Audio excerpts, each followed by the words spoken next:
Retro Games fans, this is Andy C from Piece of 8-Bit. Hope you enjoyed my video last week, if you've seen it, which was my Retroids review in Worcester of the Retro Gaming Arcade with the Battle Royale with the kids for Father's Day. Hopefully you really enjoyed that. This week we're going to be back to the GameCube, so we're rattling through June, which is my month with. For those of you who don't watch the channel, basically I take a console and I put it in the living room and I live with it for a month and come back and report about what it's been like, a little bit of history of the console, all those kind of things. So we've got that coming up. That's coming up very, very soon as we get to the end of June and into July. And boy, do I know it's summer. It's so warm in here at the moment. It's over 30 degrees outside as I'm recording this, and it's probably about the same temperature in here at the moment. So if I start melting, you'll know why. Yes, this week what I'm going to do, basically, I haven't got enough time to play all of the games that I wanted to play and review throughout the month. I've reviewed Eternal Darkness and Luigi's Mansion, two of my favourite games on the GameCube, but there just isn't enough time to play all of my favourites. So what I thought I'd do this week is give you a bit of a rundown of what I think are the best GameCube games to play in 2025. Not based on any criteria. There will be some that I've missed. This is entirely my own opinion. There will be some controversial opinions in here for those of you who are Nintendo GameCube fans. What I've tried to do is keep it to games that are specifically exclusive to the GameCube as well. There were lots and lots of good titles out there. Soul Calibur 2 is a great example of a really good title in that generation, but that was also available on the PlayStation 2. So what I've tried to do is pick games that were specific to the GameCube. If I pick a game and you think, oh no, I remember playing that on a different platform, please do let me know. I'm going on the basis that I think all of these are exclusive titles.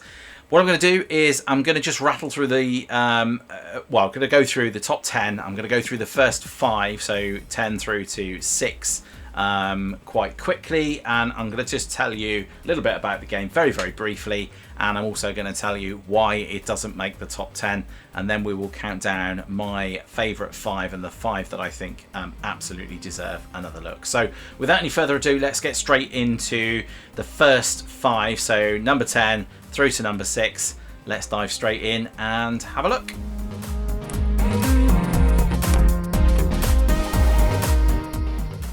Right, okay, let's start the countdown at number 10. I'll try and rattle through these first 5 as quickly as I possibly can. Number 10 is Wave Race, Blue Storm. Love this game. It's a great game. It's a really good entry into the Wave Race series, and I love some of the water effects and the way this game plays. Find it quite frustrating. That's why it's not in my top 5. But a good entry, good sort of co-op type of game. A bit different, a bit more in the sort of genre like SSX and things like that.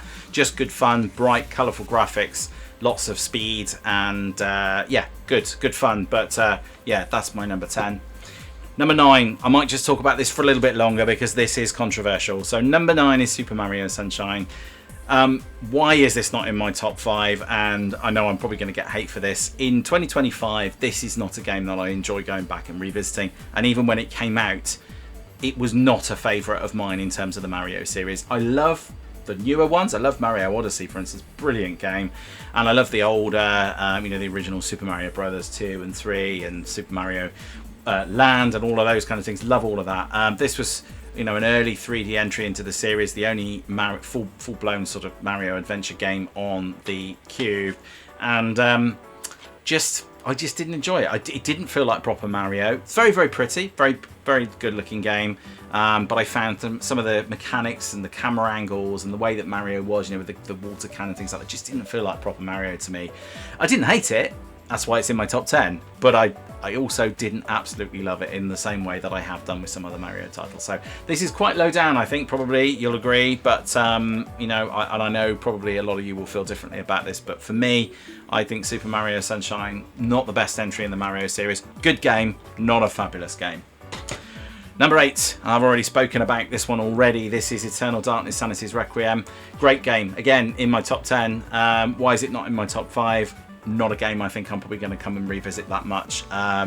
Really good looking game, totally undeserving of its its commercial sort of failing, but it is a good game. It's a creepy game, and yeah, I enjoy it. But yeah, it's not my favourite. It's not my favourite.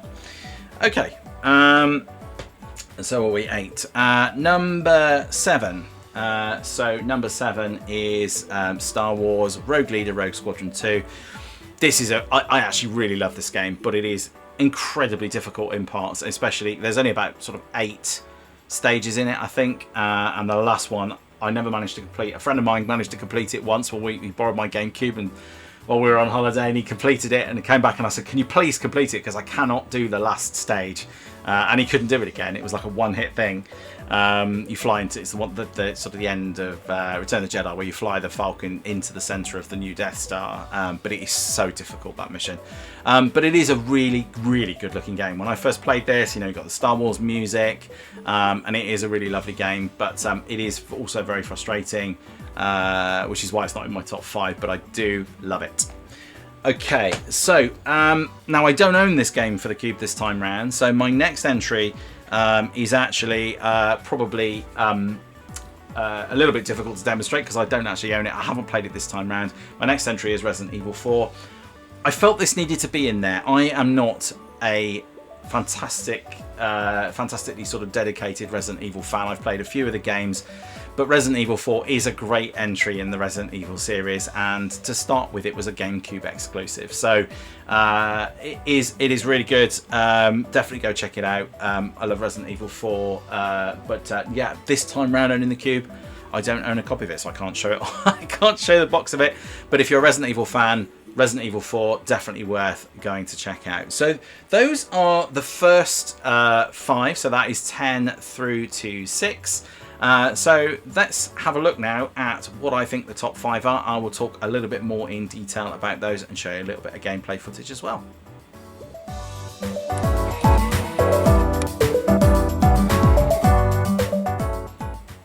Okay, so this is where it starts to get a little bit more controversial, because obviously there'll be some titles in here that you may think they don't belong in there. How is that ahead of the other ones?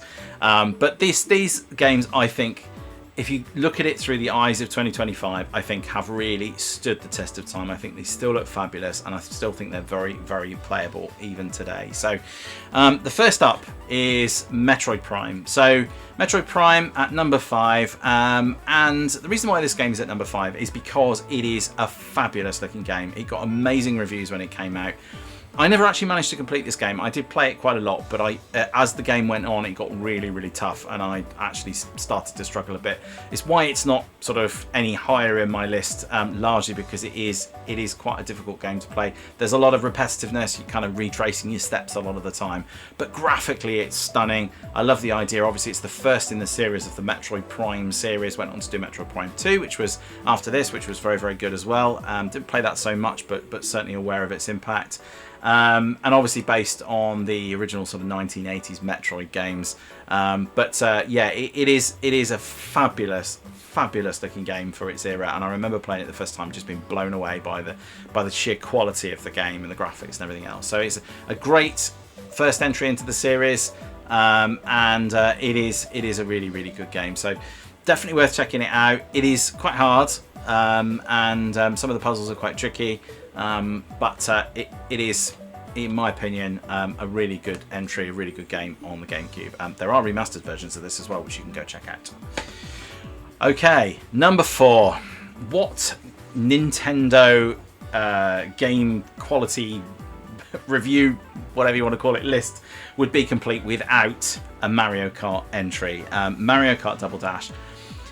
This is a brilliant entry in the Mario Kart series. Every Mario Kart that I've ever played has been fantastic. I've never played a bad Mario Kart game.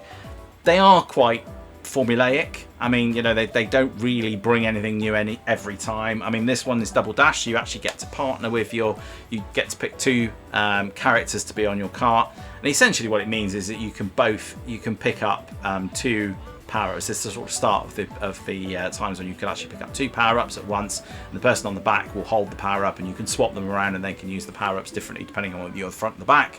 And it means that you can have 2-player co-op, so you can have 2-player, one sitting on the back and one driving, which is really, really good fun. It's a lovely game. It's really colourful. It's everything you'd expect from a Mario Kart game, and the GameCube itself just elevates the graphics. And I think this really, for me, is the first Mario Kart that really looks like modern Mario Kart. So if you see the Mario Karts from sort of, even Mario Kart World, but certainly 8 and 7, this for me feels like kind of the start of that kind of level of quality and style that you expect from Mario Kart. So really, really great entry into the Mario Kart series. Really fun to play. Yeah, just brilliant. Love it. So that is at number 4, Mario Kart Double Dash. Number 3. Now, this is Super Smash Bros. Melee, and this is an absolutely insane game. As you can see in the footage that I've got on the screen at the moment, most of the time when you play this game, you have no idea what's going on. The reason I've picked this game is because it is just such a lot of fun to play. It is a game that requires co-op mode. You need to play this with other people. You can play one player, but it's quite boring. You need to play this with multiple players. You can play up to 4 players with it.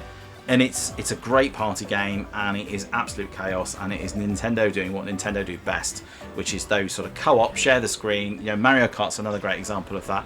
Have your friends around, play the game together. It can be very competitive. It's incredibly funny.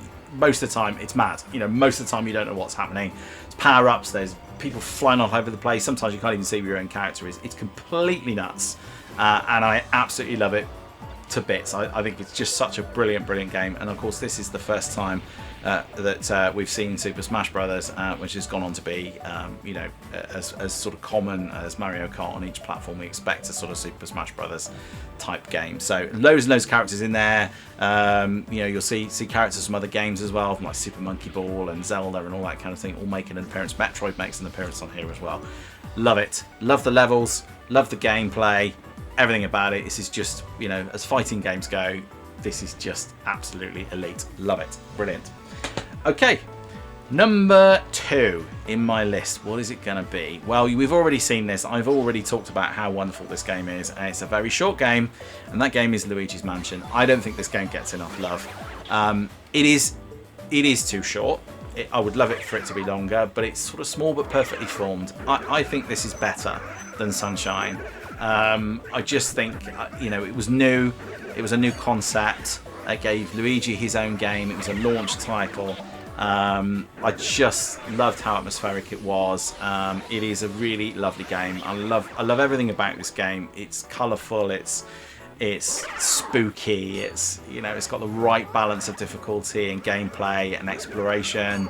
The way that they've done the music in it, the way that sort of Luigi just sort of hums more nervously when the lights are off, everything about it, just real attention to detail. Just a fantastic game. But it's only made number 2. Why is it only made number 2 if it's such a fabulous game? What could possibly be in number 1? There is a bit of a clue. If you've been noticing what's behind me all the time, you'll know what this is. And that game, of course, before it pops up on the screen, is, of course, The Legend of Zelda Wind Waker. I think this game is absolutely fantastic. It is incredibly frustrating at times. It is a very, very frustrating game, but I love it. And I remember when it came out, I actually had a special edition. I only got this Player's Choice Silver, Platinum, whatever you want to call it version now, but I had a lovely version which I should never have sold when I had the original GameCube, which also had Ocarina of Time on it. It was a special edition one. Sold it for probably pennies compared to what it's worth even to buy second hand now. I mean, even this version cost me nearly 30 quid, I think. I love Wind Waker, and the reason why I think this game in particular for 2025 is worth another look is because graphically it still stands up. You can play it on a number of platforms. They re-released it for the Wii U, and if you've got a Nintendo Switch 2, you can play it on there as well. On the GameCube emulator app that's on the Switch 2 as well. So you can go and have a look at this game. But the thing that I love about it is that a lot of the Zelda games, quite serious, quite sort of, the graphics were very, very good. This was sort of a little bit more colourful. It took a bit of criticism, quite a bit of criticism for some people because people didn't like the cel-shaded graphics. I absolutely adore the cel-shaded graphics. I think they look amazing, and the great thing about cel-shaded graphics is that they look fantastic even now. So you can do a little bit of uprating for a high resolution screen, and I think you've got a game that is just timeless. I just love it. so many aspects of it that I enjoy. I enjoy the sort of exploration of it and the open worldness of it. You know, the fact that you can travel around on the map. It's more on rails than you think, because once you go from island to island on your boat, and then once you go to that island, you have to kind of complete that island, and it's quite linear to then move on. But it's got an open world feel to it, and when you're going between the islands, and as you complete the islands, it sort of opens up more and more and more. It's got a wonderful soundtrack as well. I just love going on the boat and spending time, you know, rather than fast traveling anywhere, just actually spending the time going from location to location, because the music is wonderful. The music that plays on the boat is wonderful. I love it. So yeah, a really, really fantastic game, and yeah, it is, you know, 10 out of 10. It is absolutely worthy of its reviews. It got really good reviews. It is stunning. I love it. I suppose the only other thing to mention about it as well that's quite nice is the fact that you actually play as you. So you don't play as Link. It's sometime beyond a lot of the other stories. You play as yourself, and you get referenced as yourself all the way through. You just have a passing resemblance to Link from ancient times. So that's another sort of slightly different dynamic. Doesn't really make any difference at the end of the day. You're not rescuing Princess Zelda, you're rescuing your sister, as it happens. So it's quite different, but similar ideas. Yeah, definitely go check it out. If you've got a Switch 2, you have no excuse. Get yourself an online subscription and go and check out Wind Waker. If you've got a Wii U, go and get the remastered version. If you've got a Wii, go and find this version, because it will play on the older generations of Wii. And of course, if you've got a GameCube, well, if you've got a GameCube, surely you've got Zelda Wind Waker. You must have. So there you go. That is my top 10 list. So yeah, let's dive back, and I'll just give you my final thoughts, and I'll wrap up.